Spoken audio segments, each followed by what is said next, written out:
ഒരാൾ പറയാണ്, അച്ഛാ എൻ്റെ ജീവിതത്തിൽ മാത്രം എന്താണ് ഇത്രയും സഹനങ്ങൾ, എന്നും വേദന തന്നെയാണല്ലോ. ഒരുപാട് സഹിക്കുന്ന മനുഷ്യരെ നമ്മൾ കണ്ടിട്ടുണ്ട്. അല്ലെങ്കിൽ ഒരുപക്ഷെ നമ്മളും ഈ സഹനത്തിലൂടെയൊക്കെ കടന്നു പോകുന്ന വ്യക്തികളായിരിക്കാം. ഈ സഹനത്തെ പ്രണയിച്ച ഒരു പെൺകുട്ടിയുണ്ട്.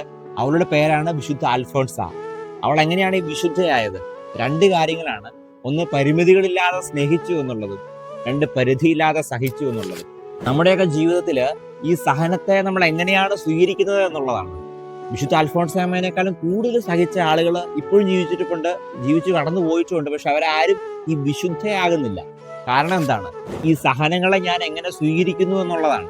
രണ്ട് രീതിയിൽ നമുക്ക് ഈ സഹനത്തെ സ്വീകരിക്കാം. ഒന്ന്, ഇഷ്ടത്തോടെ സഹിക്കാം. രണ്ട്, കഷ്ടപ്പെട്ട് സഹിക്കാം. ഇഷ്ടപ്പെട്ട് സഹിച്ചാലും കഷ്ടപ്പെട്ട് സഹിച്ചാലും ഇതിന്റെ റിസൾട്ടിൽ വ്യത്യാസമുണ്ട്.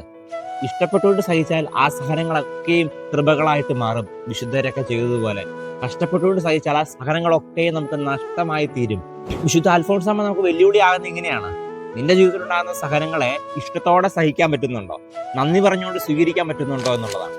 നന്ദി പറഞ്ഞുകൊണ്ട് സ്വീകരിക്കാൻ പറ്റിയാൽ നിനക്കും ഒരു വിശുദ്ധനാകാം.